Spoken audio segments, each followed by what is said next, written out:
You are listening to the Foreign Policy Focus podcast. We cannot wait for the final proof. The smoking gun could come in the form of a mushroom cloud. Haven't you driven enough people from their homes already? Bulldoze their villages, seize their property under laws they had no part in making. Now working in Libya with friends and allies, we've demonstrated what collective action can achieve in the 21st century. Now the host of the show, Kyle Ansel. This is episode 528 of the Foreign Policy Focus podcast. On today's show, I'm talking about the new Cold War with China and how the next victim could be the social media app TikTok. Have some updates on what's going on in Afghanistan. There was a fairly successful ceasefire that took place over the weekend. So the first story on today's show is the Border Patrol raided a aid camp for illegal immigrants. There's this group called No More Deaths, and I guess at least a part of what this group does is they set up little stations or camps out in the desert. I believe these are also like people who will leave jugs of water around like under various trees, out in the desert in Arizona. So if somebody is attempting to illegally cross, by U.S. immigration laws from Mexico to the U.S., using these ways that aren't the verified ports of entry or whatever, it helps these people to get across. At the same time, there are several people every year who do succumb to the elements out here. And so they are, actually saving lives, because my sense is that people are going to cross without this group or not. Although, some people may calculate that the risk is a little bit more worth it if, they know they're successful operations out in the desert to get people clothes, water, food, whatever they need. From my understanding, what I've seen from this group, it's not that they, will actually drive people anywhere, or I don't even know necessarily try to conceal them. I don't think it's like they're human traffickers at all, or, to paint that a little bit better, some kind of lesser underground railroad type of situation where, they're helping get people, where they need to go in the U.S., but more of just, we're going to set up this camp out here in the desert, and if people happen to show up wanting water or medical care, we're going to provide that. So I'm sure, depending on how you feel about immigration, you have your feelings about this, but, these certainly aren't people who seem dangerous at all, and yet Border Patrol shows up with helicopters, assault, vehicles, the big armored tanks and stuff like that. They're out there with, I don't know, I think they looked like M4s, but I'm not sure what all the different Border Patrol teams carry around. The Borat team from Portland, at least some of them were there. And so, they come in, they have this big show of force and everything, and make a big deal about it. Now, one of the things the group No More Deaths is pointing out that I think makes this story a little bit more significant than just, massive show of force by the Border Patrol that doesn't need to happen. You don't need to use this militarized policing to round up people in the desert like this, but that's what they're doing. This group is seems to me to be like kind of left-wing peaceful type. So again, no need at all for the very heavy hand that the militarized police brought in there. But even if you were somebody who supported rounding these people up for being in the country illegally, I'm not a big closed borders kind of a guy, although I don't dive too much into the immigration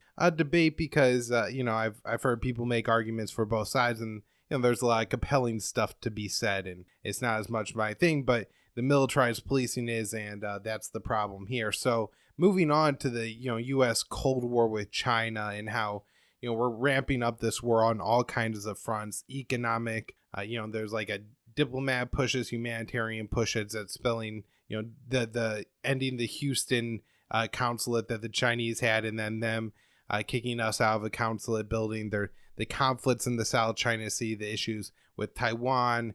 Now we have the U.S. sanctioning China through a human rights law, claiming that anybody who's involved in the human rights abuses against the Uyghurs must be sanctioned. So again, we have this massive list of people who are sanctioned, and it happens that if they have money in certain international institutions, I guess that could be seized. If, they have money in any U.S. institutions, that's obviously seized.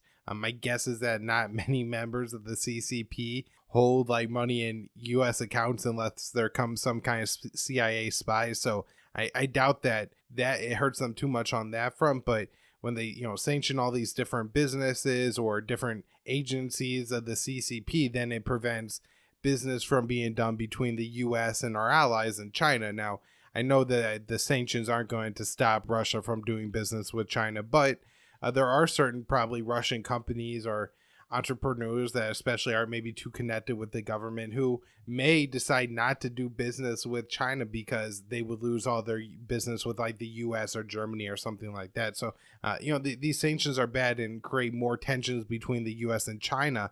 The one thing that, over the years has kind of made China less likely of a military competitor with the United States is the fact that the trade relationship is so deep that so much of what the US consumes and we export our dollars and import their manufacturing. All this stuff we get at Walmart so cheap that so many Americans love and improves our standard of living comes from China. And so for that reason, and then, the Chinese are getting so much money from the US, that for that reason, it seems like that relationship is a hell of a lot better than us killing each other, especially since, both sides have nuclear weapons here. But the more sanctions we have, the more, people are talking about decoupling from China. All this stuff is very disturbing. So, this has taken place over like Huawei and the 5G. There's the in Canada, there is the Chinese heiress to Huawei, Meng Wanzhou, I believe her name is, who's still under like a house arrest situation there, accused of violating U.S. sanctions because I believe Huawei was doing some kind of business with Iran. And so we're seeing all these different kind of efforts that the U.S. is carrying about against China on so many fronts. This latest one is against TikTok, which is a social media service owned by, I guess, a company, BitDance, which has an owner that is more or less subject to the CCP rule. Now, I'm sure that it's not like everything that the CCP wants that they could get the CEO to do. Maybe there is a little bit of autonomy and separation there, but people point out that it seems very likely that if the Chinese government, the Communist Party there, really wanted to get their hands on the data that we all know that our phones and these social media services are collecting, that they could probably do so. So, there is like that disturbing aspect of this, and that's why I don't have TikTok on my phone. Although, I don't know if it's for me anyways, and I do have Facebook, and I do understand that Facebook is likely collecting all of the same data.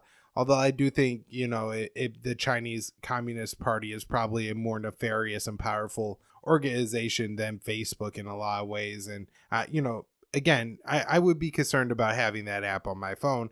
That said, Trump had announced on Friday that he's going to get rid of the thing in the U.S., going to block it. And then we now have announcements that Trump is setting a September 15th date for an American company, or I guess some other acceptable solution, to come to the fore, where either BitDance or its U.S. subsidiary and the U.S. TikTok app is then placed in the hands of potentially Microsoft. Another note here, just a little, I guess, asterisk on, I think it is Facebook that has a new app of their own that they're looking to put out that is essentially going to be the equivalent to TikTok, and hoping that that would, I guess, supplant some of that. In the case that Trump does end up banning this thing, maybe they feel like they could pick up all the traffic. And I think that new app will be called Reels. If you're interested and want to look into it. Again, it's not really my thing. I'm not like excited about this, and I don't have an opinion on it necessarily because like I'm a TikTok user.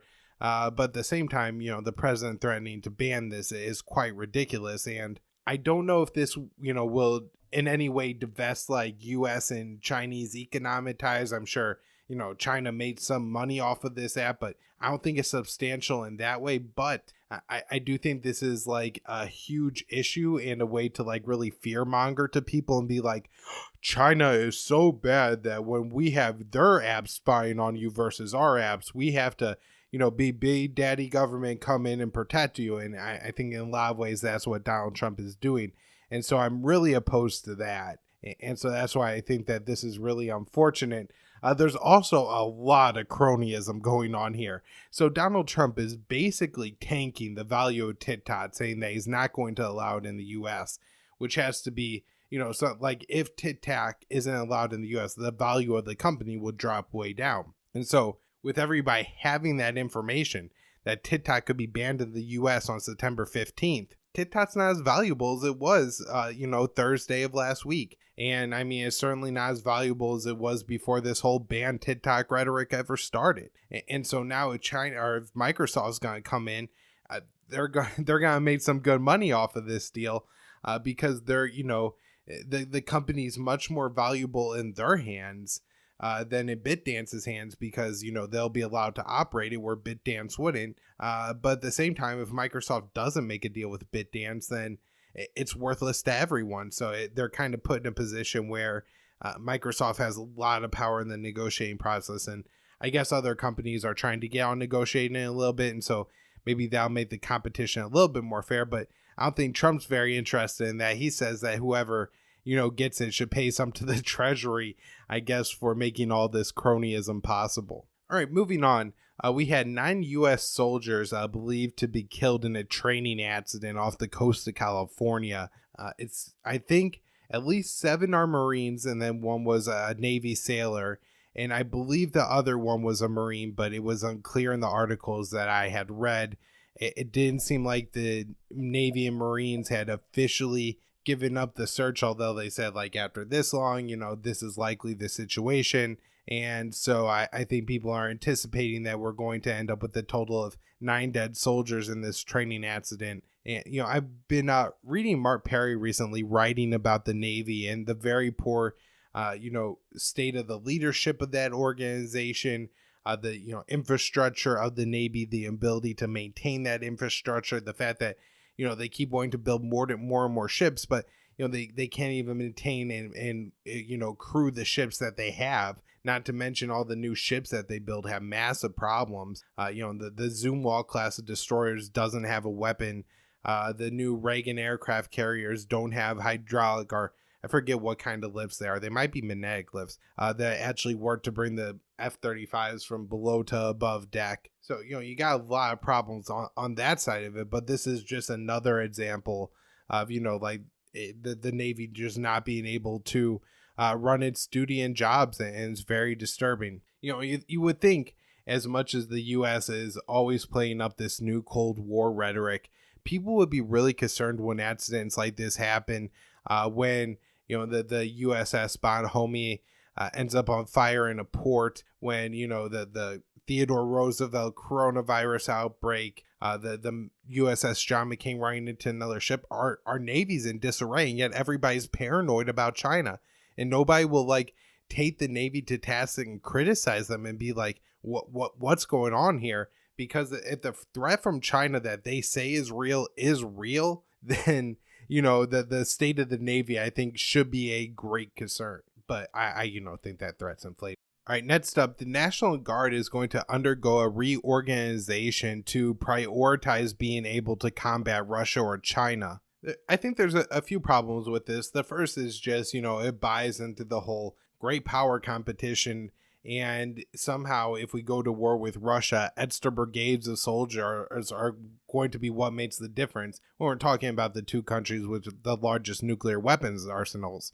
But beyond that, I think when you look at what the National Guard could possibly be useful for, and I'm not a big fan on the restoring order part or really being deployed or used in the United States, but there were cases like in New Orleans after Katrina, or even, if hospital systems did happen to or could get overwhelmed again because of COVID, these are, I guess, essentially like at-large public servants maybe that could be used in helpful ways to make sure people don't die here in the U.S.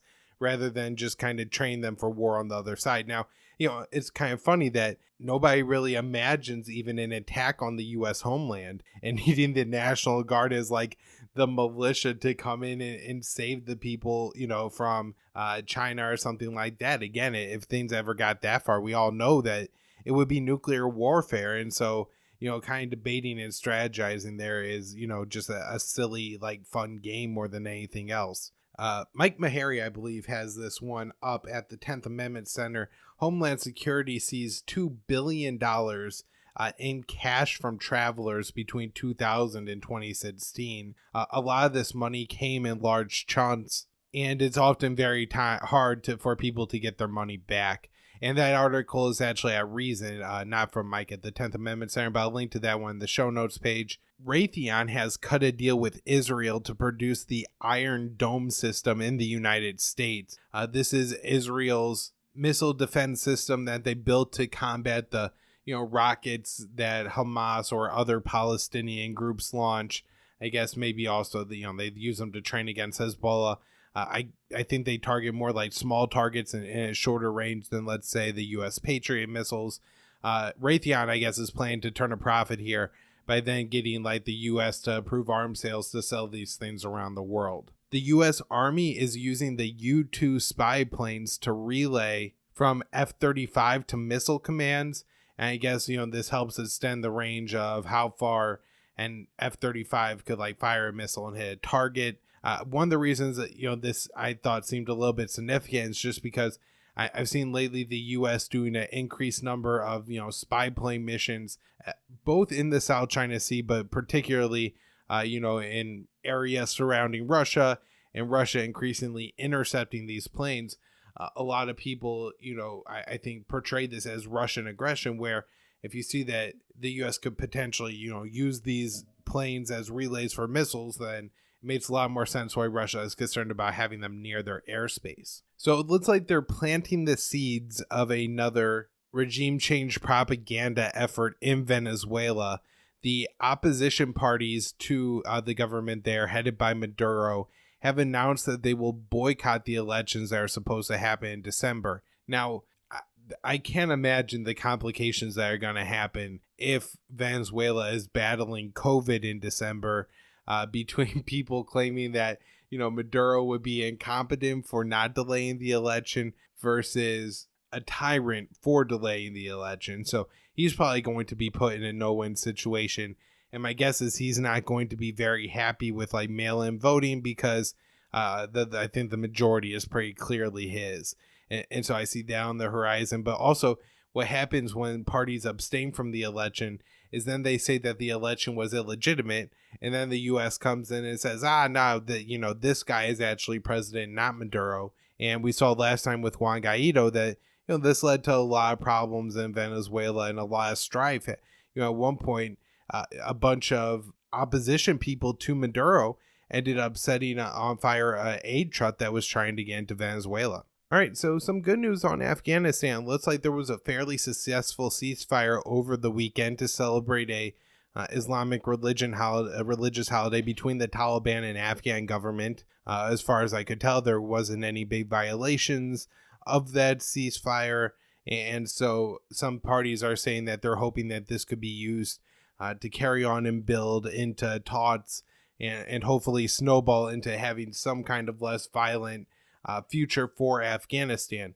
Now, unfortunately, at the same time that these two parties were able to have a ceasefire, of course, you have remnants of the Islamic State Khorasan group still operating in Afghanistan, and they carried out an attack on an Afghan jail where they were able to free up to 300 prisoners and kill up to 30 people, including prison guards, security, and civilians at the facility. My understanding is that the jail is once again under control of the Afghan government, and it's unclear as to who escaped, although the report said that all ISIS fighters, common prisoners, and Taliban fighters were held in that prison. So I'm not quite sure who escaped. The guess, I guess, would be is that the Islamic State had broke into the prison to release their own fighters, but it may also have been just to kind of sow discord and chaos in a time of relative quiet in Afghanistan, even if it was just for a weekend. Secretary of State Mike Pompeo held a call with the deputy head of the Taliban over the weekend to discuss further about potentially, rolling this into a bigger thing and having talks with the Afghan government. Apparently that's going well. And I guess maybe if there's any barriers left to having talk, I don't know how much maybe coronavirus is impacting it, but my understanding from like what the Pakistani government has said, once the prisoner exchanges are all wrapped up and they're within a couple hundred Taliban prisoners being released, that talks should get going. All right, moving on to some news about Syria. I want to talk about U.S. sanctions real quick, and I know this story is in a way a little bit frivolous, but I think in another sense, it kind of really exposes what U.S. sanctions are. So the U.S. sanctions, and these actually aren't from the Caesar bill, but rather from sanctions that Obama put on Syria in 2011, actually prevent Syrian citizens from taking tests on Duolingo, which is a language learning app, and then using those tests, I guess, towards accreditation or certifications from different colleges. And so, these, I guess, could be very important to people, especially who, right now may be forced to like study abroad, or, either that or maybe there are students in Syria who are trying to take courses, get credit from schools outside of Syria. Guesses the education system in Syria is pretty rough right now after the 7 years of civil war that they've been through, and outside intervention to really exacerbate the problem of the internal conflict there. So yeah, the schools are in disarray, and I'm sure that these kind of things are important to some Syrians, and probably do help just give people something to do and work for and towards, and U.S. sanctions prevent that. Now, I don't think this is extremely critical at all to like what's going on in Syria. Maybe there's a few people that are majorly impacted, but for the most part, I'm sure everybody survives not being able to get, accredited tests from Duolingo. But, the narrative is always, oh, these just target the regime. They hurt Assad. They hurt Assad's cronies. They help militarily. No, they do hurt people too. And oftentimes the regimes end up being the people who suffer the absolute least from the sanctions. So a story developed last week saying that the U.S. a U.S. company had contracted with the Syrian Kurds, I guess, the YPG, the ruling faction there, to build some oil infrastructure and produce oil from the territory in Syria occupied by the U.S. and the YPG, which is the Syrian Kurdish militia. Now, this has all kinds of problems because the U.S. is occupying this territory, and the Syrian government has made it very clear, and I think in the best interpretation of it, it seems to be stealing the oil. And so, there's a lot of problems with this, move here, if it actually happened. And so I guess this is where I'll go next, that it seemed like this happened because there was a source in Al Monitor, which I think is a outlet that's friendlier to the Syrian government. And then also Secretary of State Mike Pompeo and Lindsey Graham had all made statements that said, like, yeah, that this deal between a U.S. company and the Syrian Kurds happened.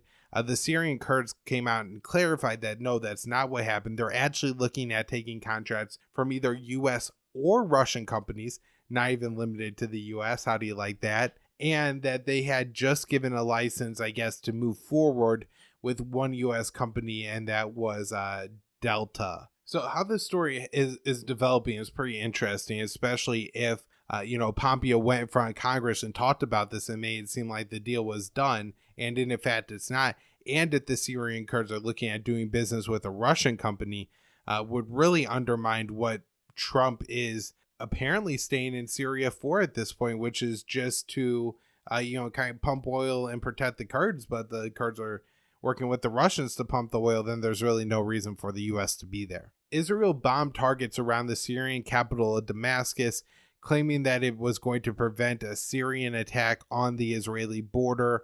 I guess that being the border with the Golan Heights. I didn't see any evidence that Israel put out that this attack was going to happen. For the most part, Syria really hasn't responded militarily towards Israel. There was one case of, I believe, an Iranian-made drone that flew into Israel, but it wasn't like an armed drone. I think it was more surveillance, and there hasn't been many more examples other than that. So I guess it's much more likely that Israel just bombed Syria and is using this as an excuse. I'm going to link in the show notes page to this interesting article from The Atlantic about how ISIS looted artifacts from different ancient areas of Syria and then used Facebook to sell those items. The Iraqi prime minister has called for early elections and for those elections to be held in June of 2021. They may or may not happen. Parliament needs to approve that. I saw reports that COVID is starting to spread more in northern Libya.